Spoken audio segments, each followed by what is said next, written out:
Welcome to mastermind of GK. एक बार फिर से आप लोग का स्वागत है मास्टरमाइंड ऑफ जीके में। फ्रेंड्स, आज इस वीडियो में हम लोग बिहार पुलिस फायरमैन के लिए 100 प्रश्नों का फुल प्रैक्टिस सेट देखेंगे। सभी को पता है फ्रेंड्स कि छठा महीना में यानी 6/6/2021 को बिहार पुलिस फायरमैन का एग्जाम होने वाला है, तो अभी से आप लोग प्रैक्टिस सेट करते रहें। क्वेश्चन का लेवल फ्रेंड्स आपको 10वीं कक्षा के समकक्ष रहेगा। जिस तरह से बिहार पुलिस में उतना टफ पूछा गया था उस टाइप का नहीं रहेगा फ्रेंड्स।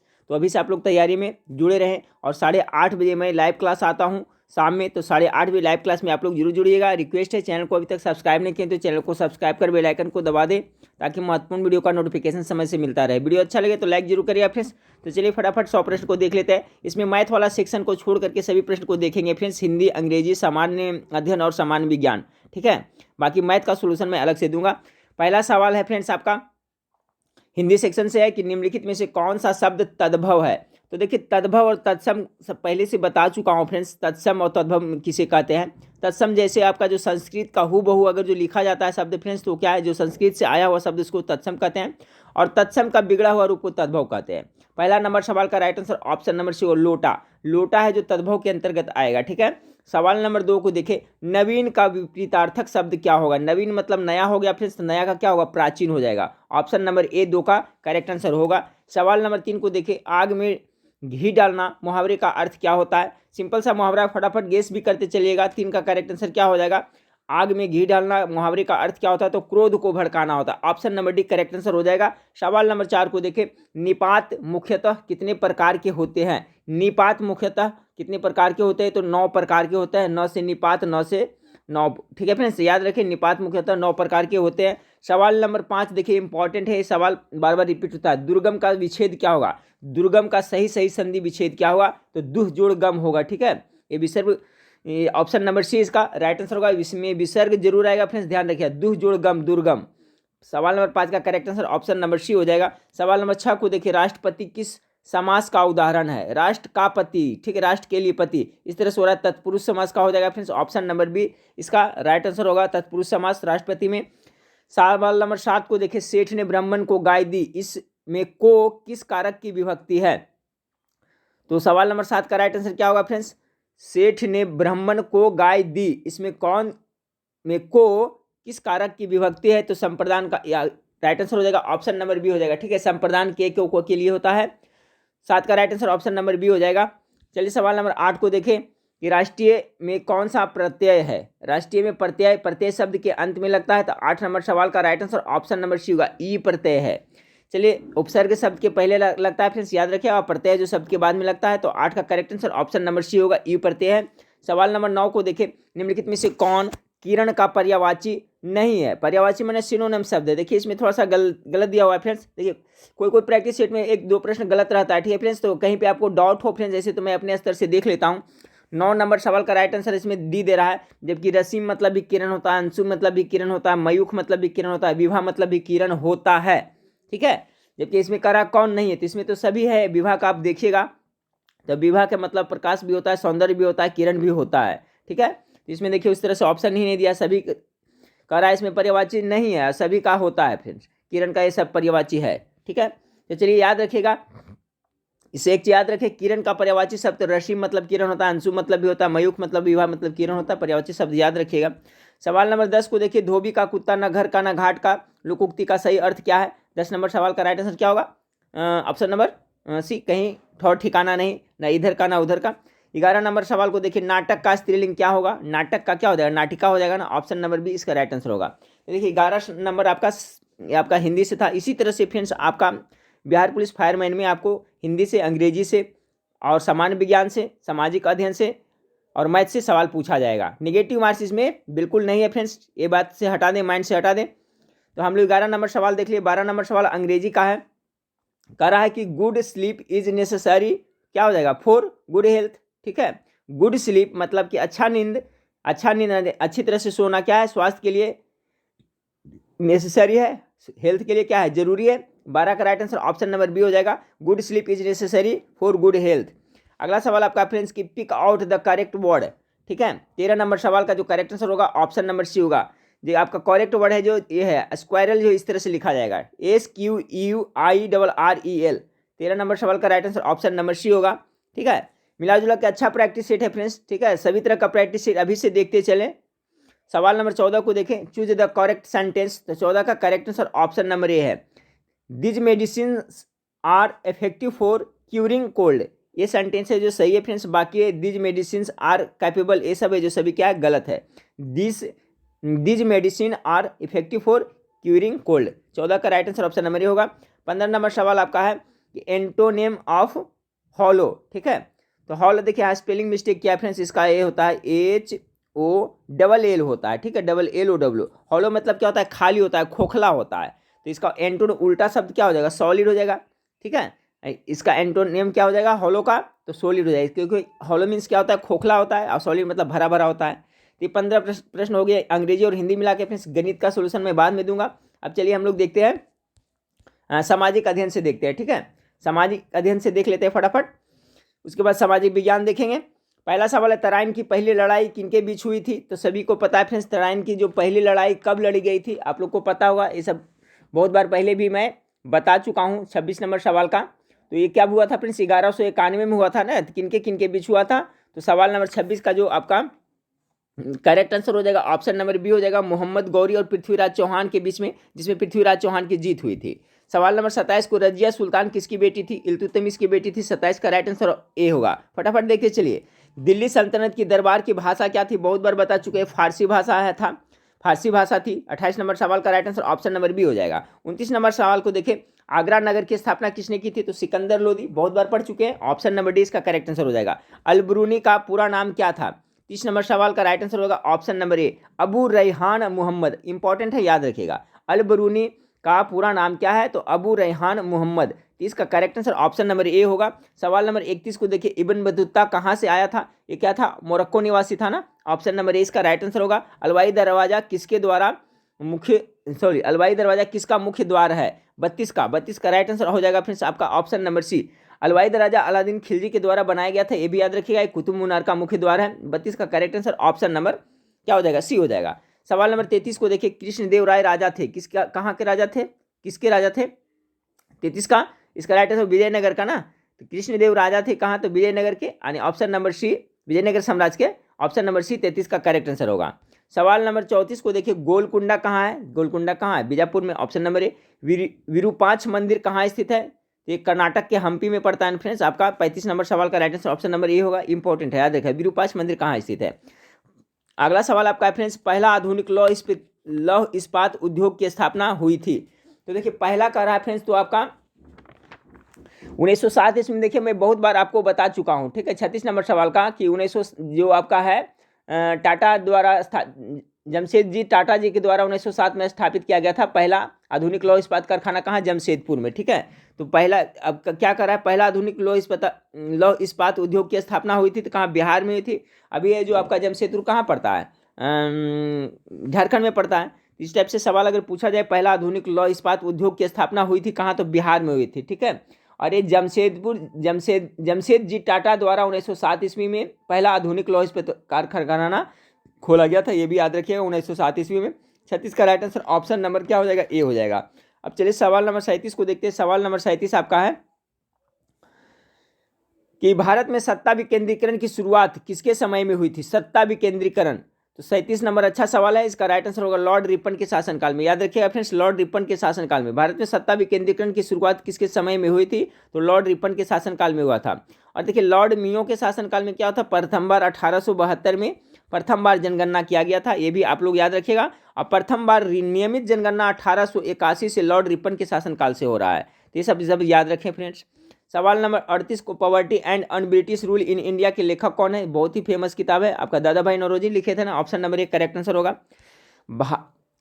भारत में आधुनिक शिक्षा का जन्मदाता किसे कहा जाता है। देखिए फ्रेंड्स, इसमें से बहुत सारे सवाल का जवाब आप लोग को पता होगा, लेकिन क्या है ना कि रिवीजन बहुत जरूरी है, ठीक है। आप लोग प्रैक्टिस करते चलिएगा फ्रेंड्स, तो क्या है, बार बार रिपीट होगा, तो जो प्रश्न नहीं आता वो हमेशा के लिए याद होता जाएगा, या तो जो प्रश्न आप भूलते जा रहे हैं वो आपको याद हो जाएगा, ताज़ा हो जाएगा, इसलिए रिविजन बहुत जरूरी है। तो हल्का सेट रहे, भारी सेट रहे, कैसा भी सेट रहे फ्रेंड्स, आपको रिवीजन करना बहुत जरूरी है। सवाल नंबर 39 क्या कह रहा है, भारत में आधुनिक शिक्षा का जन्मदाता किसे कहा जाता है, इसका आंसर सही करके बताएं आप लोग, किसे कहा जाता है, तो चार्ल्स ग्रंट को ना, ऑप्शन नंबर ए इसका राइट आंसर हो जाएगा। सवाल नंबर 40 को देखिए, भारत में आधुनिक उद्योगों की स्थापना हुई थी, किस वर्ष हुई थी? तो 1850 इसका राइट आंसर होगा। 1850 में भारत में आधुनिक उद्योगों की स्थापना की शुरुआत हुई थी। ऑप्शन नंबर डी इसका करेक्ट आंसर होगा। 41 नंबर सवाल को देखें, 41 नंबर सवाल है, भारत का एकमात्र राज्य कौन सा है जिसकी सीमाएं सिक्किम से मिलती है? अच्छा सवाल है। 41 का राइट आंसर क्या हो जाएगा? ऑप्शन नंबर बी, पश्चिम बंगाल। पश्चिम बंगाल की सीमाएं सिक्किम से मिलती है।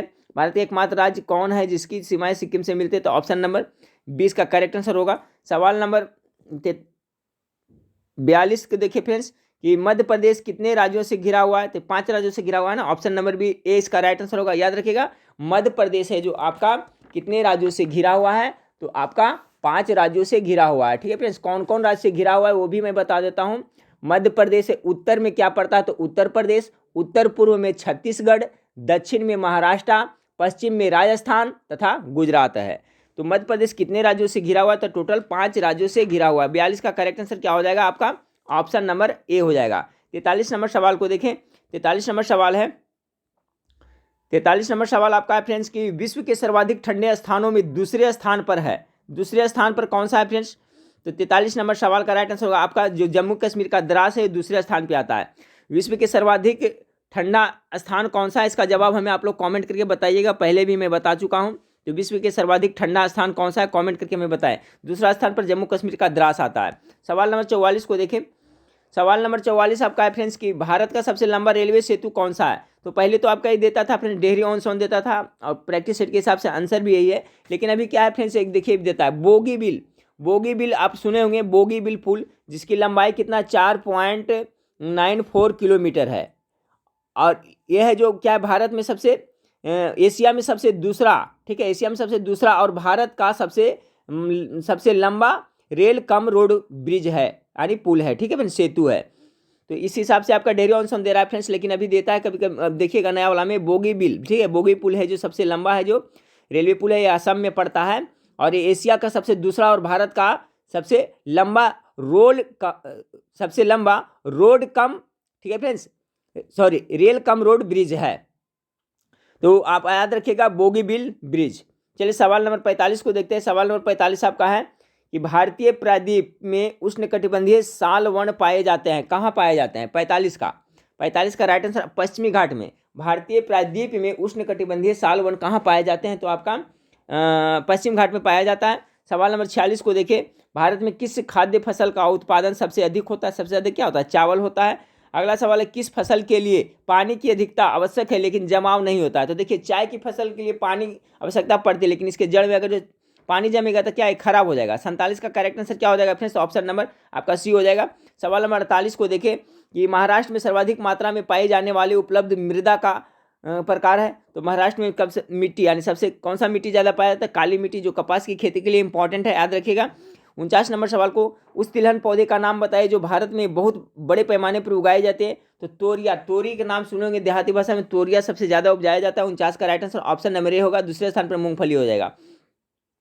49 का राइट आंसर ऑप्शन नंबर ए हो गया फ्रेंड्स। अगला सवाल आपका, दालचीनी पेड़ के किस भाग से एकत्र की जाती है? बताएं, पत्ते से, तना से, छाल से या जड़ से? 50 नंबर सवाल का क्या होगा? जो दालचीनी देखेंगे फ्रेंड्स, मसाला में भी काम आता है, दुकान में मिलता है, छाल से बनाया जाता है, छाल का होता है। चलिए सवाल नंबर 51 को देखते हैं, कि निम्नलिखित में से कौन सा शहर भूमध्य रेखा के निकट है? देखिए, आपको भूमध्य रेखा का अगर भारत का देखा जाए फ्रेंड्स, तो 4 ऑप्शन जो दिया हुआ है, इसमें से सबसे नजदीक जो पड़ेगा तो आपका ऑप्शन नंबर बी, विशाखापट्टनम है, जो भूमध्य रेखा से अगर दूरी के हिसाब से देखा जाए तो सबसे निकट में पड़ता है। 51 का right answer option number B होगा।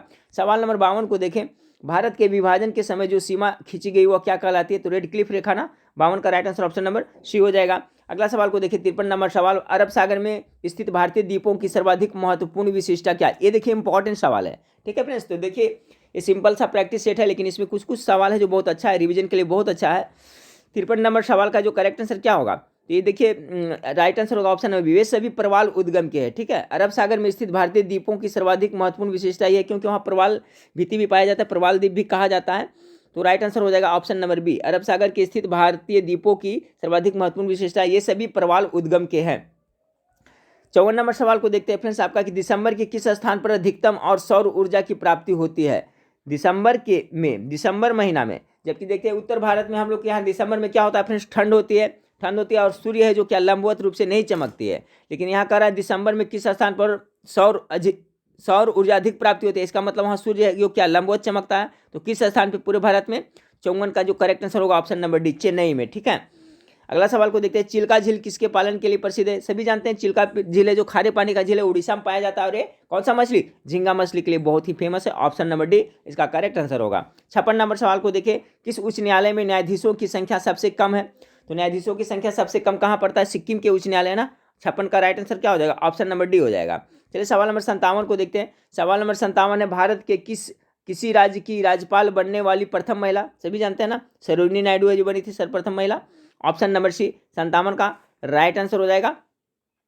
चलिए सवाल नंबर 58 को देखते हैं कि किसकी अनुमति के बिना राज्य की विधानसभा में कोई धन विधेयक पेश नहीं होता है? तो राज्य की विधानसभा का रहा है तो क्या राज्यपाल हो जाएगा? 58 का राइट आंसर ऑप्शन नंबर ए हो जाएगा।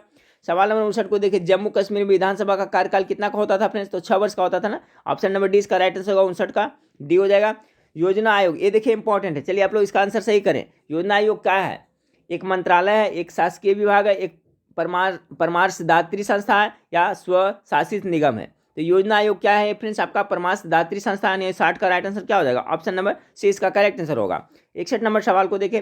61 नंबर सवाल आपका है, क्षेत्रीय परिषदों का गठन किसके द्वारा होता है? ये इंपॉर्टेंट सवाल है 61 नंबर सवाल का। 61 का जो करेक्ट आंसर होगा ऑप्शन नंबर ए, राष्ट्रपति के द्वारा। क्षेत्रीय परिषदों का गठन जो होता है राष्ट्रपति के द्वारा होता है। 62 नंबर सवाल को देखें। योजना आयोग का अध्यक्ष कौन होता है? कौन होता है आपका? पीएम होता है, प्राइम मिनिस्टर होता है। ऑप्शन नंबर बी, प्रधानमंत्री। सवाल नंबर 63 को देखिए फ्रेंड्स। राज्य की वित्तीय आवंटन किसकी संस्तुति पर होता है? देखिए ये अच्छा सवाल है। देखिए राज्य के जो वित्तीय आवंटन का संस्तुति होता है किसके? वित्त आयोग के पर होता है ना। 63 का राइट आंसर ऑप्शन नंबर ए हो जाएगा। 64 नंबर सवाल को देखें। आपका है जो भारत के किस प्रकार की प्रशासनिक सेवाएं हैं? भारत के किस प्रकार का है? अखिल भारतीय सेवाएं, केंद्रीय सेवाएं, प्रांतीय, ये सभी हो जाएगा। ऑप्शन नंबर डी 64 का करेक्ट आंसर हो जाएगा, सही प्रकार के हैं। सवाल नंबर 65 को देखें। वित्त आयोग में अध्यक्ष के अतिरिक्त कितने सदस्य होते हैं? ये भी बहुत अच्छा सवाल है। चलिए इसका आंसर आप लोग सही करें, पता है या नहीं आप लोग को? वित्त आयोग में अध्यक्ष के अतिरिक्त सदस्य होते हैं, कितने होते हैं? तो 65 का correct answer option number B होगा, 4 सदस्य होते हैं। वित्त आयोग में अध्यक्ष के अतिरिक्त कितने सदस्य होते हैं? तो 4 सदस्य होते हैं। 66 नंबर सवाल को देखें। निम्न में से कौन सा समवर्ती सूची का विषय नहीं है? तो देखिए लोक स्वास्थ्य है जो आपका फ्रेंड्स समवर्ती सूची का विषय नहीं। ऑप्शन नंबर सी इसका करेक्ट आंसर होगा। बाकी समाचार पत्र, परिवार नियोजन और कारखाना ये सब समवर्ती सूची का विषय, जबकि लोक स्वास्थ्य है जो आपका इसके विषय नहीं है। 67 नंबर सवाल को देखें। ये भी बहुत इंपॉर्टेंट सवाल है। कह रहा है संविधान में संशोधन नहीं किया जा सकता है। कैसे नहीं किया जा सकता है? तो लोकसभा राज्यसभा के साधारण बहुमत से किया जा सकता है, संसद सदस्यों के इतना से भी किया जा सकता है, संसद सदस्यों के इतना राज्यों ये भी किया, जनमत संग्रह से संविधान में संशोधन नहीं किया जा सकता। ऑप्शन नंबर डी इसका करेक्ट आंसर होगा। ठीक है। 68 है, गणतंत्र होता है। तो गणतंत्र क्या होता है?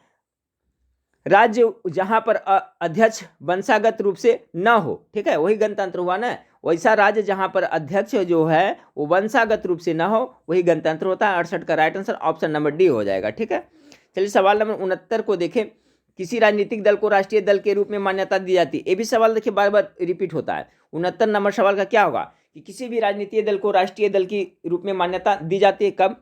तो 69 नंबर सवाल का right answer option number B होगा। जब यह राष्ट्रीय चुनाव में कुल मतदान का कम से कम कितना 5% मत प्राप्त कर लेता है, तब उसे राष्ट्रीय दल की रूप में चुना जा सकता है या मान्यता दी जा सकती है। 69 नंबर सवाल का right answer option number B हो जाएगा।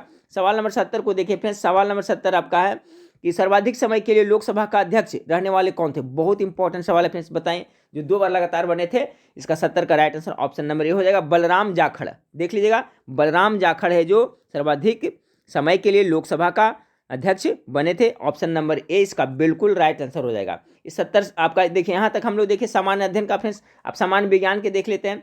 सामान्य विज्ञान के सवाल 71 नंबर सवाल है कि ठंड के दिनों में लोहे के गुटके और लकड़ी के गुटके को प्रातः काल में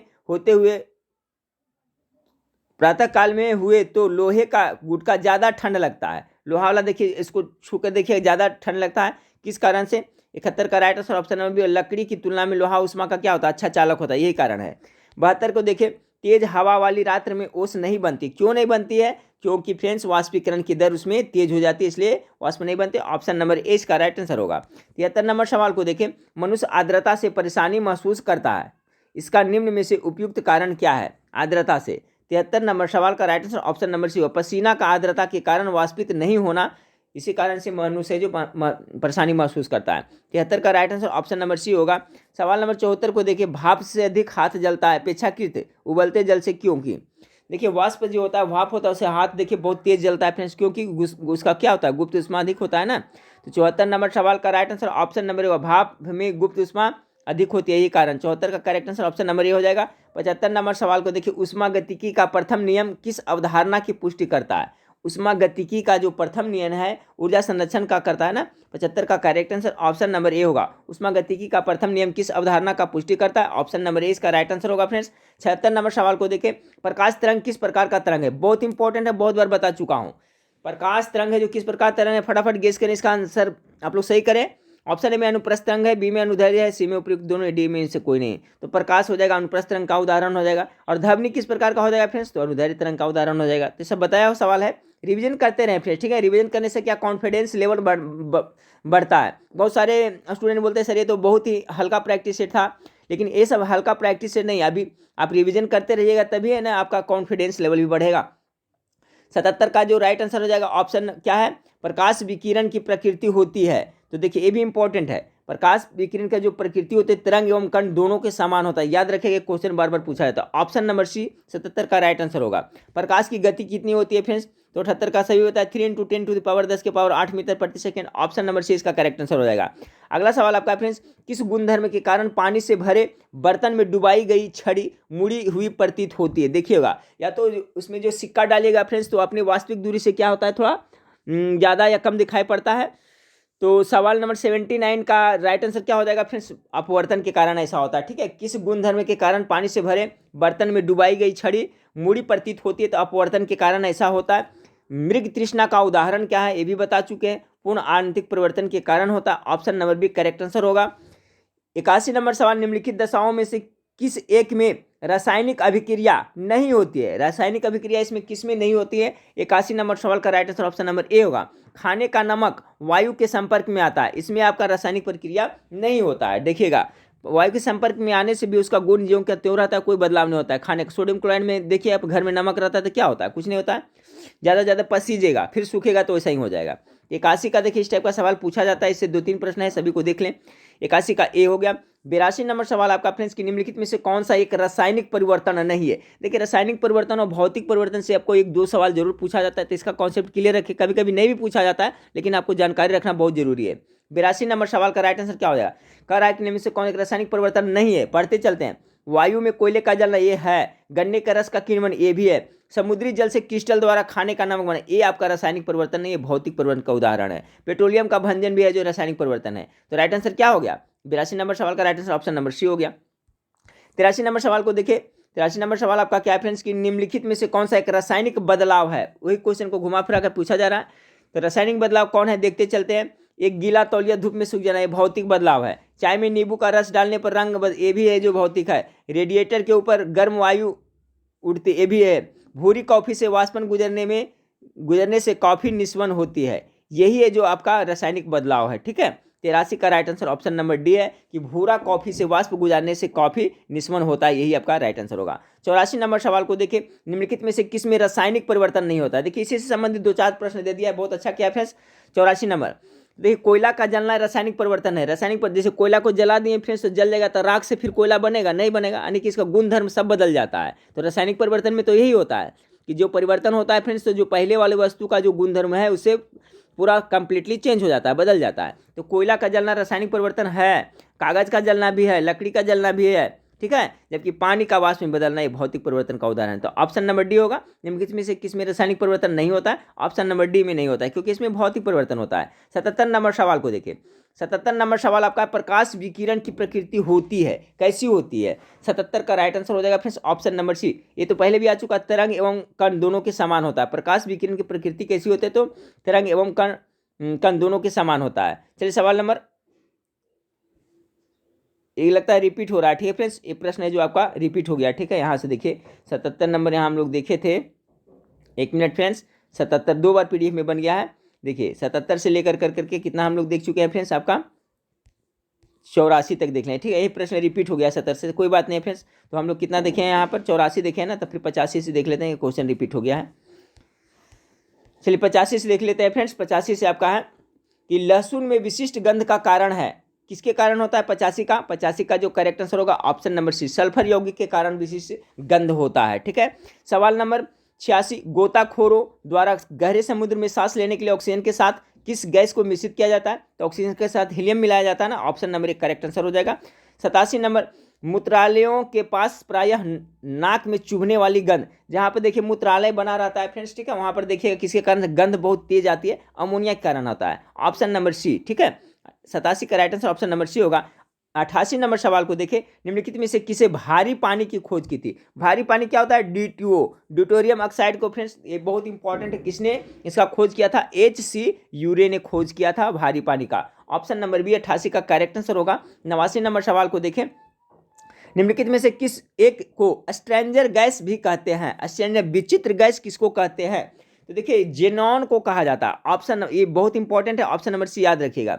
निम्नलिखित में से किसी को स्ट्रेंजर गैस कहते हैं? तो जेनॉन के कहते हैं। ठीक है, चलिए अगला सवाल को लिखते हैं। 90 नंबर सवाल, निम्नलिखित धातुओं में से कौन सा एक विद्युत का मंद चालक नहीं है? यानी कि मंद चालक नहीं है, तेज चलता है। तो सल्फर, ब्रोमीन, ये सब तो मंद चालक है। सिलीनियम है जो आपका मंद चालक नहीं, ऑप्शन नंबर बी 90 का करेक्ट आंसर होगा। सवाल नंबर 91 को देखें, यूकैरियोटिक सेल में प्लाज्मा झिल्ली किसकी बनी होती है? पहले भी बता चुका हूं फ्रेंड्स, क्या होता है? फॉस्फोलिपिड का होता है ना, ऑप्शन नंबर ए इसका करेक्ट आंसर हो जाएगा। जो यूकैरियोटिक सेल होता है उसमें प्लाज्मा झिल्ली किसकी बनी होती है? तो फॉस्फोलिपिड की बनी होती है, option number A correct answer होगा। 92 नंबर सवाल को देखें, निम्नलिखित में से कौन सा एक नूडल्स बनाने के समय प्रायः सुरुचि कर्मक के रूप में प्रयोग होता है? नूडल्स आप लोग खाए होंगे फ्रेंड्स, तो इसका जो करेक्ट आंसर हो जाएगा 92 का right answer option number D, Ajinomoto का प्रयोग किया जाता है। याद रखिएगा, निम्नलिखित में से कौन सा एक नूडल्स बनाने के समय प्रायः सुरुचि कर्मक के रूप में प्रयुक्त होता है? तो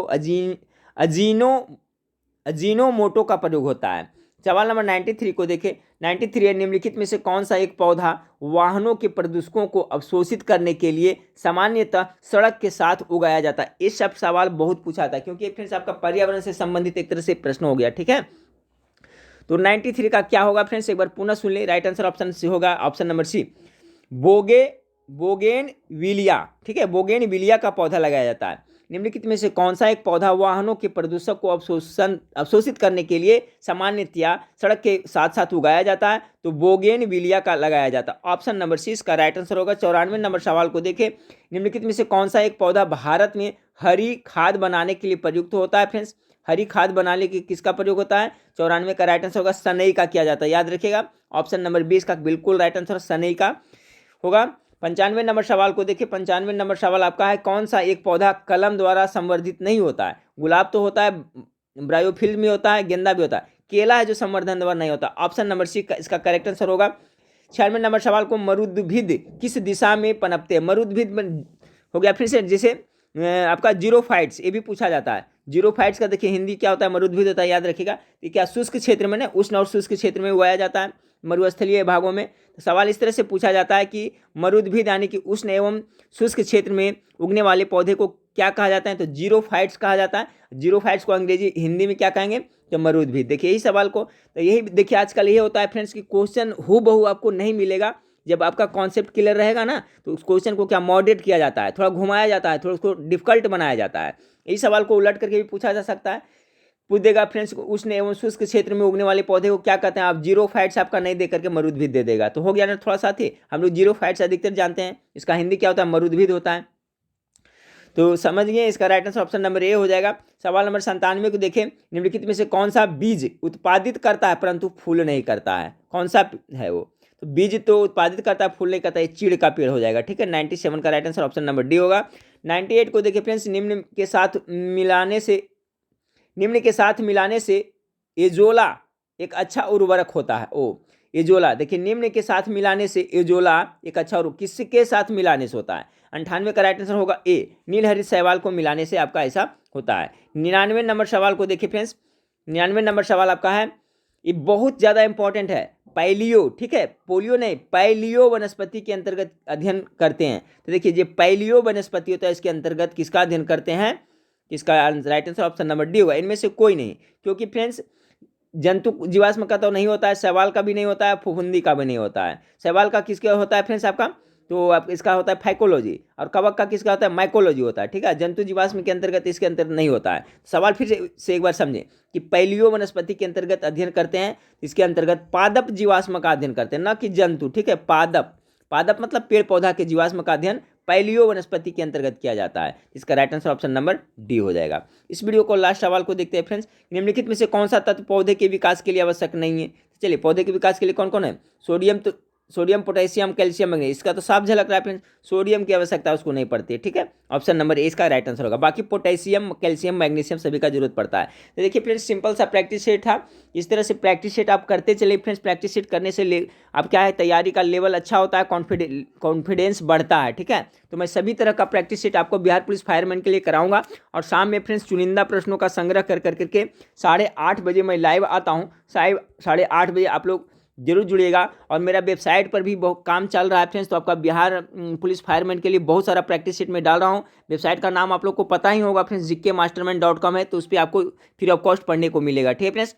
तो नेक्स्ट वीडियो में फिर मिलते हैं। देखने के लिए थैंक यू, धन्यवाद।